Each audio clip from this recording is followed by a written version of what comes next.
On this podcast, we spend a lot of time talking about the way cities are unlocking development, zoning reform, infrastructure investments, transit-oriented development, public-private partnerships, and it's working to varying degrees.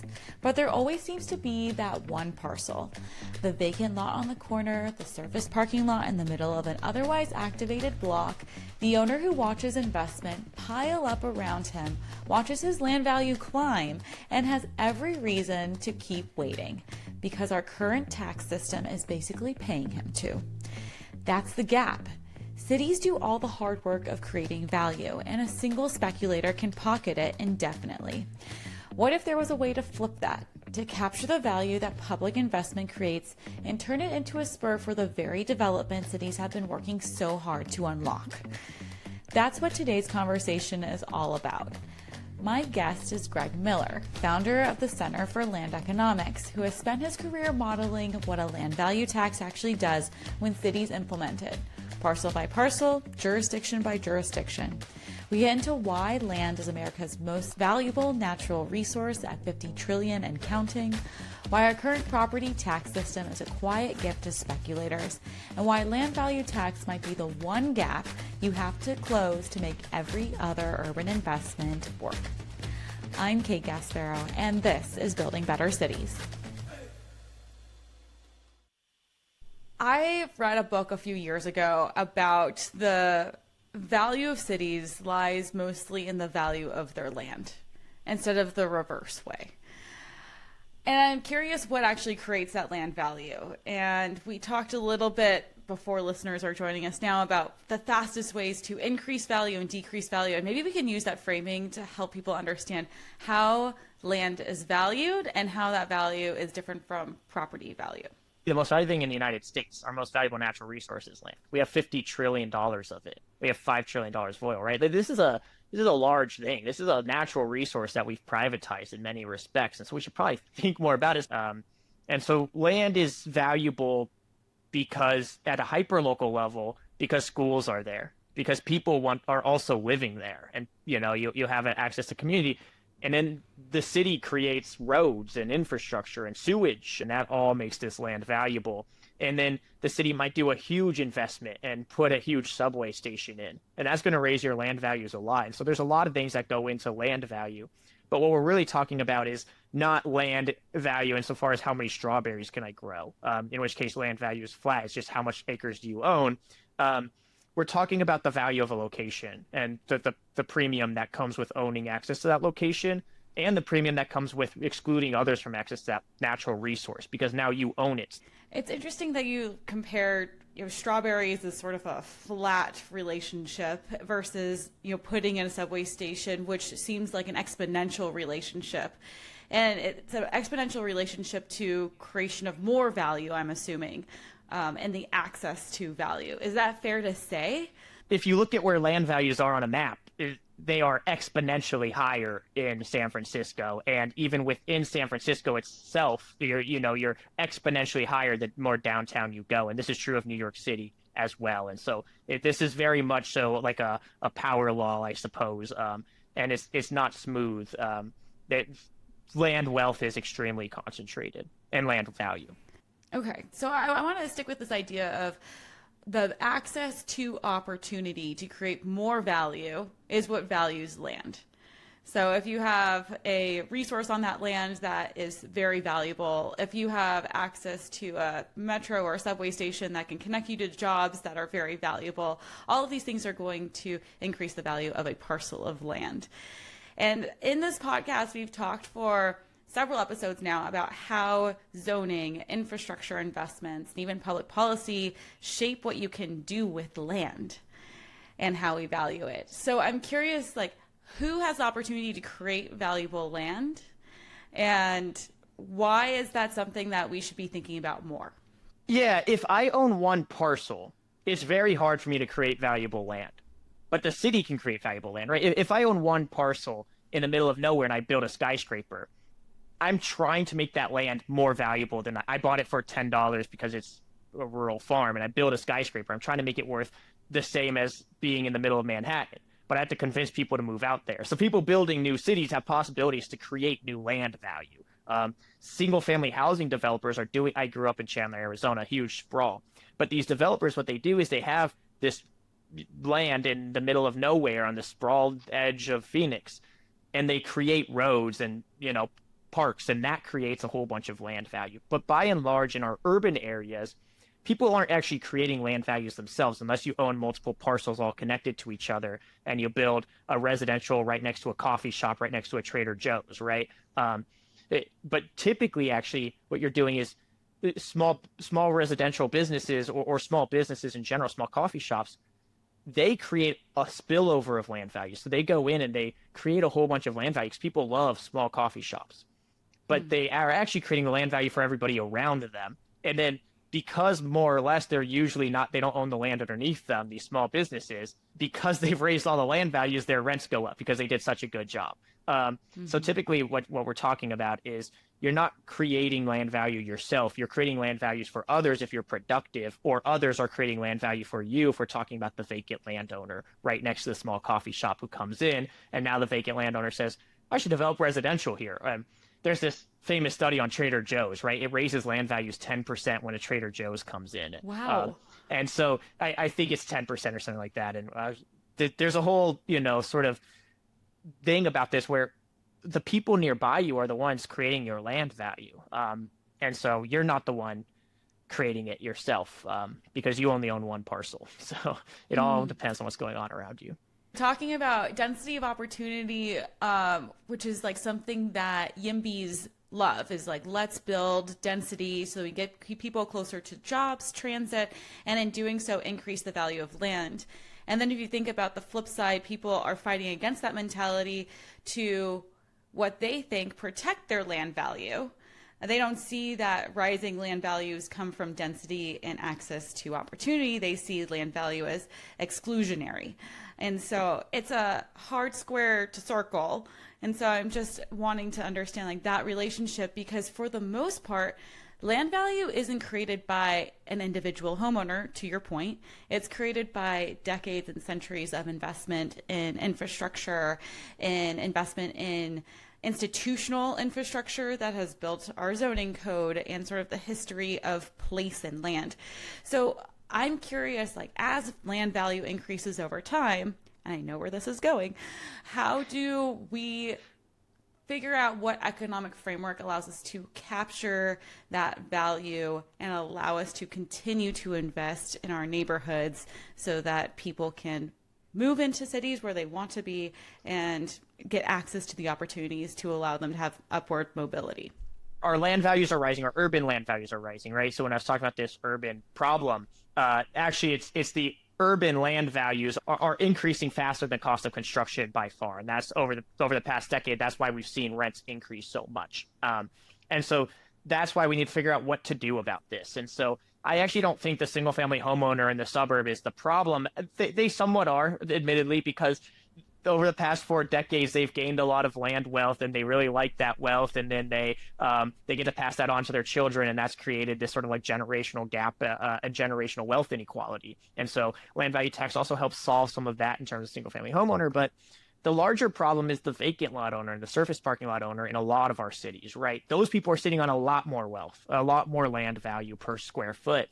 And they're excluding a lot more housing units than the single family homeowner. And so the question then is, those people can sit on that vacant lot, or the surface parking lot's even better because they make annual revenue. And, if you talk to people in this business, they're like, this is such a good business. We make so much money.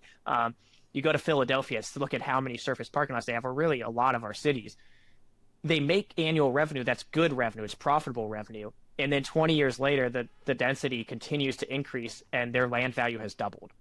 And so if we had a land value tax, what we're saying is you're not going to make money for holding on to this plot of land and not doing anything productive on it. And so I think that's where the land value tax ties into this idea. Land values are going to continue to increase. Cities make this money. Let's return that land value to the cities so that way the cities can continue to invest in itself and continue to increase land values. Because when land values increase, that's a really, really good sign that you're doing something right. And so when people complain about land values increasing in an area and it's displacing people, we do need to deal with displacement. But also we shouldn't say we don't want land values to increase, because land values increasing is actually a sign that we're building things that people want, that our city wants. We're building parks that our city wants. I'd rather land values rise a lot because we built a really good park than build a terrible park that nobody uses and land values fall, right? And so, yeah, I think cities just need to collect that revenue, and private landowners shouldn't benefit from it. And then cities can invest in themselves more. I'm a huge fan of land value tax, and I think the people who listen to this podcast regularly know that. It's all about aligning incentives around the value that land has and the value that can be extracted from land to continue this sort of circular or revolving investment in our cities. But for those people who this is the first time they're being introduced to this concept, they might think, well, we already have a property tax system. And so can you explain how property tax is different from land value tax and what the incentives are that are incentivizing homeowners, landowners to behave differently under these two different types of taxation systems? Yeah, I have to start by saying in the United States, we should really appreciate the fact that we have a robust property tax system. Like, this is a chief advantage that we have over Europe, a lot of European nations. And people don't like talking about taxes, but how we collect our taxes matters. Now, a property tax compared to a land value tax, a property tax hides two taxes in one. It is a building tax and a land tax. And for each parcel, we add together the value of the location of that parcel, of that property. And we add together the value of the building on top of it. And we tax those together. We say your house is $200,000 of land, $300,000 of building. You're getting taxed at $500,000. We apply one tax rate to that. But it doesn't need to be this way. And so a land value tax is not actually, I'm not proposing a new tax, or a lot of people, some people would. I'm not. What I propose is, let's split that property tax system into two different taxes, a building tax and a land tax. Let's decrease the building tax because we need more development. We want more development. Development is good for our cities. And let's increase the land tax because we need less land speculation, less vacant lots and surface parking lots in our downtown corridors. And so typically what I work on is a revenue neutral shift in taxes, from buildings, decreasing the building taxes, to land, increasing the land tax. And that's where a property tax disagrees with a land value tax. So the idea is that you would want to tax valuable land, and then that would incentivize more development so that you could distribute per unit that land value tax to each of those units. Yeah, I think you say tax valuable land. We tax land at a rate. So we'll maybe tax land at 1%. By nature of taxing land at 1% to get $50 million for the city, you're taxing the valuable land more because the downtown corridors where your land value is, we established this, and then you're funding the city through that. Now there's two really good effects that come from this. One, development is a lot cheaper because you've just stopped taxing development. So you see more development. When you see more development, places become more desirable. So you see increased land values. And then when you increase land values and you have an increased land value tax, then people sitting on land and holding land are paying more to the city. And so everybody's paying more to the city. And then the city gets to decide what to do with that money, right? Now, there's a lot of people who have opinions on what cities should do with the money. They have opinions on how much cities should collect. I have my own opinions, but I also think that all of this is independent of that, right? This is all a question of how we collect that money matters. And then we could also have our think tanks figure out what to do with the money and, how much money to do. Should we give money back to units? Should we subsidize these units? Should we do this, that, or whatever? Important questions, but also just how we collect the money matters. Maybe we can talk about a city in particular that is facing this question right now of if they should move to a two-tier property tax system that values both land and buildings. Who is going to be most affected by this? We've talked about the vacant parking lot parcel owner in downtown, whatever city you're going to talk about. But how about single family homeowners? How about people who have a large parcel but have a small house on that large parcel because they like their big backyard? Can you just talk through different types of land uses and how they might the next day feel that they're paying an unfair or maybe a more fair amount? We do this analysis for a lot of cities. I've probably done 20 of these analyses on the land value tax shift. assessors already value land and buildings differently, and they publish their data online, which enables us to do this analysis. The one most recently, around 2-3 weeks ago, I put out a report in Spokane, Washington, on a land value tax shift achieved via a unique mechanism. What we do is a universal building exemption. So if you exempt all buildings from taxation, then the only thing left to tax is land. We do this because the state constitution doesn't allow you to do a split rate tax where you tax land and buildings different. But you could also imagine doing like 50% building exemptions. So that way it's not a full land value tax. I think a lot of this needs to be incremental. And that's exactly what we modeled, is an incremental policy for Spokane, Washington. And the single family homeowners on median decreased around 4%. But the large majority of single family homeowners stayed within 10% of their current tax bill. What I mean by this is single family homes are actually a pretty good use of land in a lot of our cities. They're neither a great use of land nor a terrible use of land. They're an all right use of land. And that's a good thing. And so they don't get hugely punished by this policy at all. Now, in San Francisco, that story is going to be different, right? Single family houses are quite terrible use of land in San Francisco, but it's all San Francisco allows, which is a whole different story. But in most of the cities we model, this is what we find, is single family homeowners largely remaining the same. So then who wins? It's going to be your multifamily. In Spokane, they decrease on median 10%. Some of your townhouses and row homes are going to decrease 8%. And these results are typically true of a lot of cities we model of a similar scale. And then your vacant lots and your service parking lots are going to double in tax burden. Again, this is all a sliding scale. This is not a all or nothing policy that cities have access to. It's a toggle. Typically, they need the state to give them that toggle, but then they could figure out how much they want to dial it up or dial it down. So this idea of land value tax is from Henry George. I would like you to talk a little bit about the history of land value tax, because although it seems to be a centuries old concept, it's very infrequently deployed in the United States. So can you sort of walk us through where this comes from and why this is not more heavily deployed if it's been around for such a long time? Henry George, around 1890s, moves to San Francisco. He's a journalist, political philosopher. And as I was talking about earlier, this is the industrial ages and the densest our cities have ever been. And he's seeing all this progress and he's asking himself, man, this is the industrial ages. We can now produce things quicker than ever. We're building things we've never thought were imaginable at speeds we never thought were imaginable. But with all of this gain, now all of a sudden, instead of people living in farms all spread out, that was our frontier at one point. Go own your 40 acres and make your farmland. All of a sudden, people are moving into the city. And I see a lot of poverty with all this progress, all this prosperity.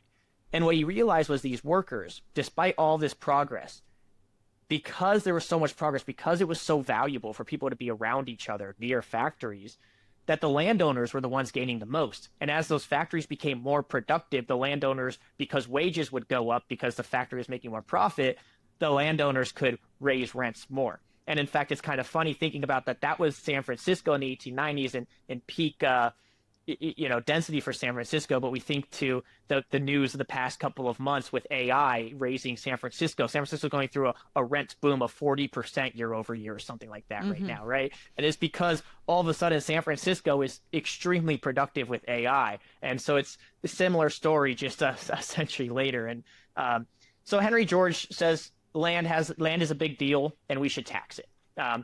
It doesn't move. If you're an economics person, a very good tax is a tax that doesn't move. You can move your income, you could decrease income, you could decrease your labor, you can move your consumption, you could decrease your consumption. You're not going to decrease land. Land can't flee the country, it can't flee the city. He actually does have a decent amount of success. And even in the United States, it's plausible that a lot of property tax, has stuck around because of Henry George's influence. But he probably doesn't have as much success as a lot of us would have hoped. And now we're seeing a resurgence of his ideas in the form of land value tax. I think in large part because of this urbanist moment, thanks to the YIMBYs, in large part that urbanist moment exists not randomly. It exists because there's a genuine problem that we've seen increase over the past decade. And now there's a solution that folks are looking towards because we're seeing these problems with land ownership and private land ownership and trying to solve problems for our cities, and this is a solution to it. So I think that's why we're seeing a huge resurgence in the ideas of land value tax. So even though we've seen like this resurgence, I want to go back to the question like how many cities have actually Yeah. implemented land value tax. So can you speak to that? Most states don't allow cities to do this policy. Pennsylvania is the one state that has allowed it, and they've had 20 cities implement a split rate tax, taxing buildings less than the value of land or taxing land more than buildings.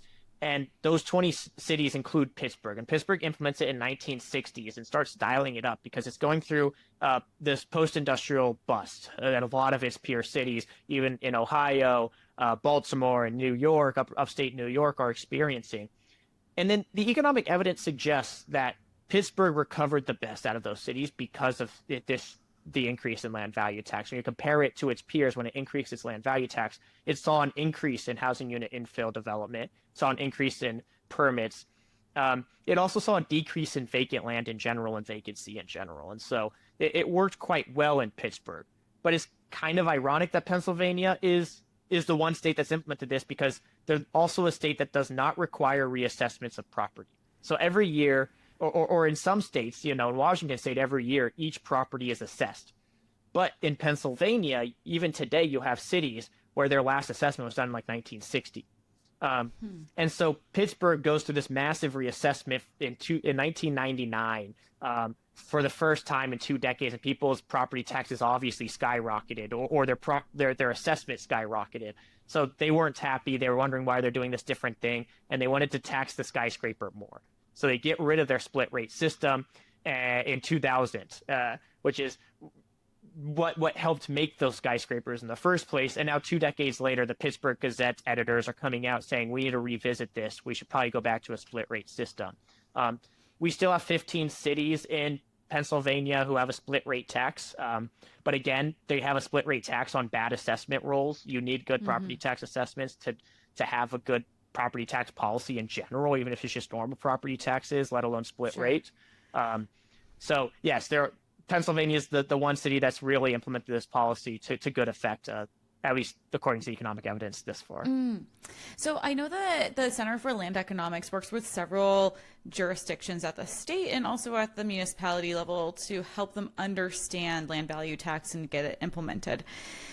I want to understand what are the levers that cities and states need to move to be able to allow cities to implement their own land value tax. So we talked about assessments need to be on some sort of frequency, that you have to be allowed to tax property as both buildings and land. What are some of the other levers, and can you speak to those as well?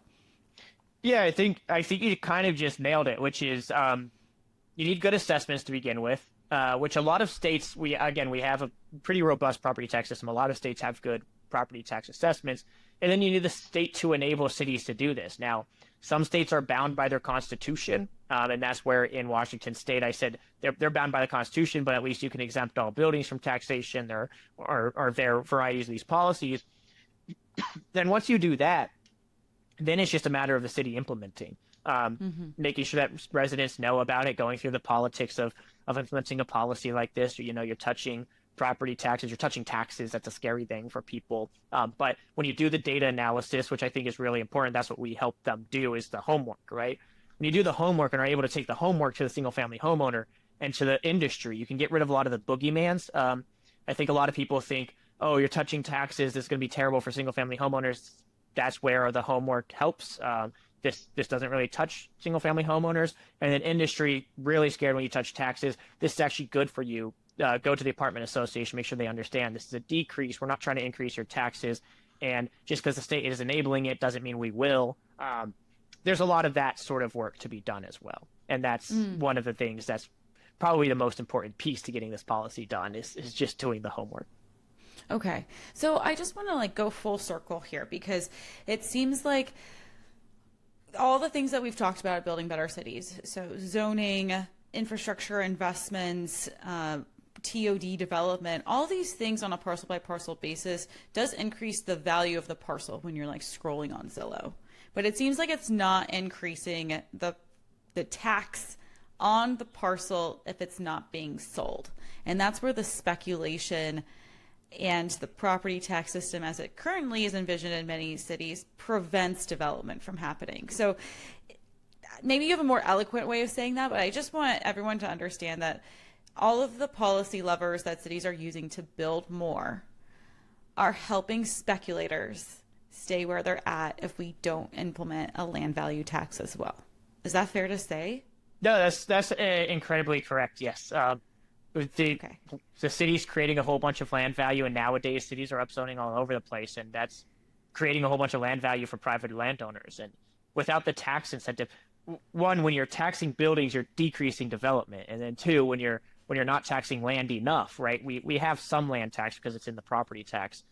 You're just creating a huge windfall for private landowners, and I think returning that windfall that the city creates is important. And that's why we sometimes say this is all about returning the value of land, or returning the value of land to the community that makes it valuable. It's not even about taxes, right? It's just about returning. I always feel like land value tax is like the last gap you need to make, that last leap to really take all of this investment that's happening and actualize it for the community.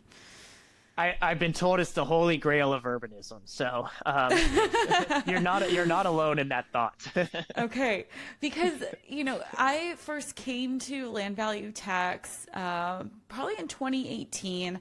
I was working in San Francisco and was obsessed with tax increment financing, and I felt that this was a more elegant way of interpreting land value than a TIF district. So I just want us to spend a little bit of time talking about this relationship. And, to be fair, I did send you an article that the Lincoln Policy Institute does talk about this. I'll link it for everyone in the show notes. But tax increment financing is a development public financing strategy that usually identifies a geographic area in which a lot of public investment will be made to improve infrastructure and improve public resources in that area.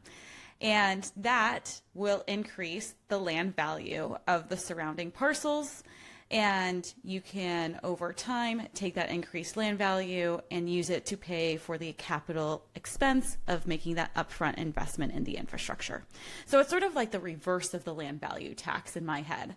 Well, and part of the problem is TIFs are so variable, right? And so you have Baltimore now doing the first non-contiguous TIF, where they are putting TIFs on single parcels that decide to do affordable housing development, where they're basically funding the affordable housing development and assuming that the development then, because they have such high property taxes, that the tax on that development in the years thereafter pays it off. It feels very sort of backwards to me, because it's like you could just stop taxing development. Baltimore has a very high property tax rate. I get what they're doing, and they're dealing with the circumstances they have. And then there are TIFs where it's like, okay, we think that this is going to raise land values a lot. The question is the TIF being funded because it's raising land values a lot, or is it being funded because we're going to tax the apartment building, over the next 30 years, the value of the building itself, in which case you still have a development tax. And so it just depends on the way the TIF is built.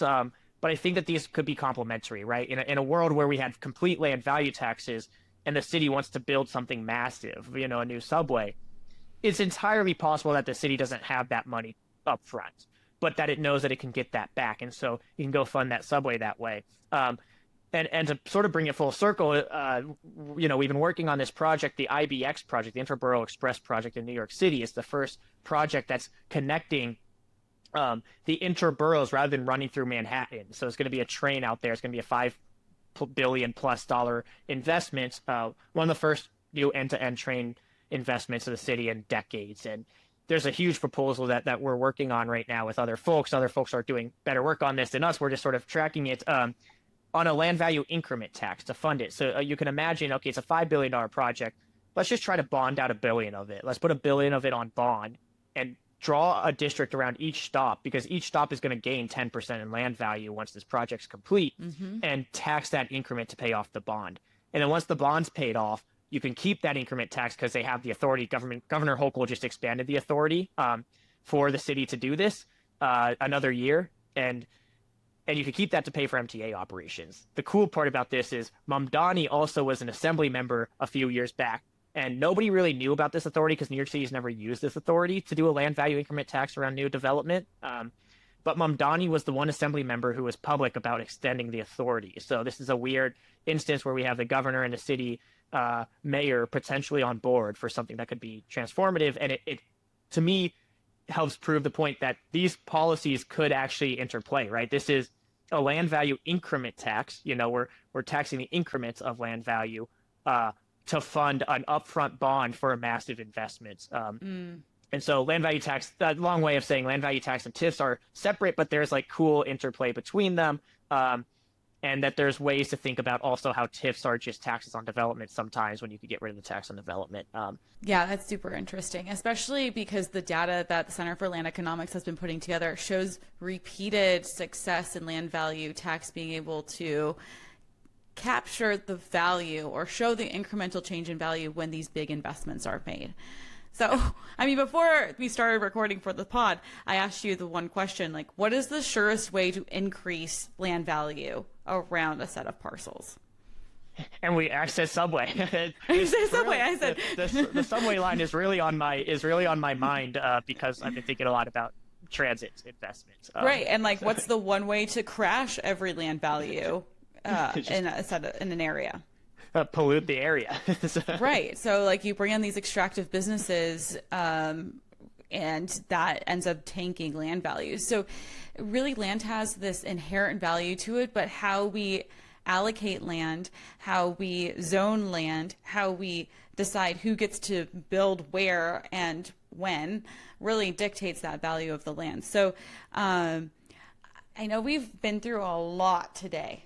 And I'm sure people will want to listen to this a couple of times to really like digest, but how can somebody who's interested in this idea learn more and understand the opportunity that land value tax has to offer? Yeah, you can check us out on landeconomics.org. Our Substack is linked prominently there. We blog about land value taxes, modern land value tax implementations, or the momentum of land value tax, and as well as a lot of our research on this issue. So for instance, I referenced the report we did in Spokane, which is up on our website. We have one-pagers and an overview of the way we view the problem of land speculation today and the ways in which land value tax can solve this. But really, if you are interested in this, what we love is people who are interested in this, who are involved in their local area, whether they're a city council person or, part of their YIMBY chapter or Strong Towns chapter or whatever it happens to be.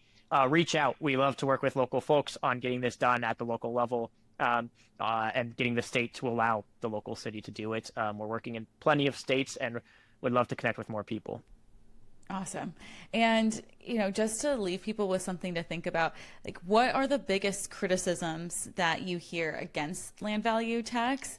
Is if somebody's bringing this up to their neighbor or their parent or their spouse or a friend this weekend, like, what are some of the common misconceptions people have around land value tax, and what can we arm our listeners with so that when they hear these things that they can address them in a authentic way? Yeah, there's boogeymans.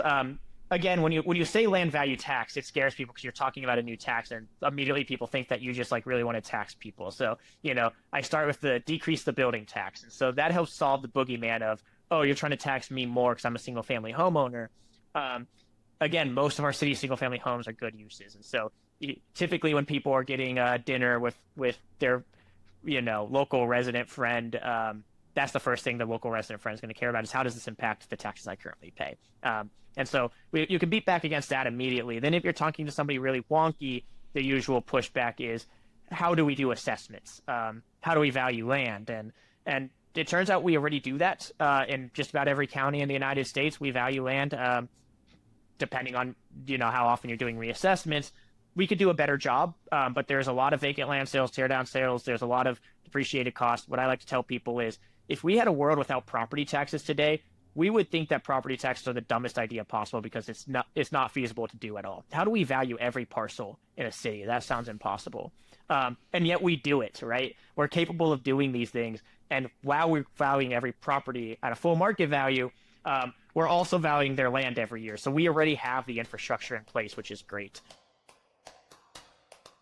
Greg called land value tax the holy grail of urbanism. And I don't think that's a hyperbole. Every investment a city makes in transit, in parks, in schools creates land value. And under our current system, most of that value flows straight to whoever holds the deed for that parcel, whether or not they did anything to earn it. The surface parking lot on your downtown corridor is proof of the concept. Steady revenue, a fortune in land appreciation, and a fraction of the tax burden of the building next door. But land value tax changes this math. If this episode gave you something to think about, share it with someone who's trying to build cities, fighting for housing, or just trying to figure out why nothing seems to get built where people want to live. Subscribe wherever you listen, and if you're so inclined, leave a 5-star review. It helps more people find conversations like this one. And so, until next time, let's keep building better cities together.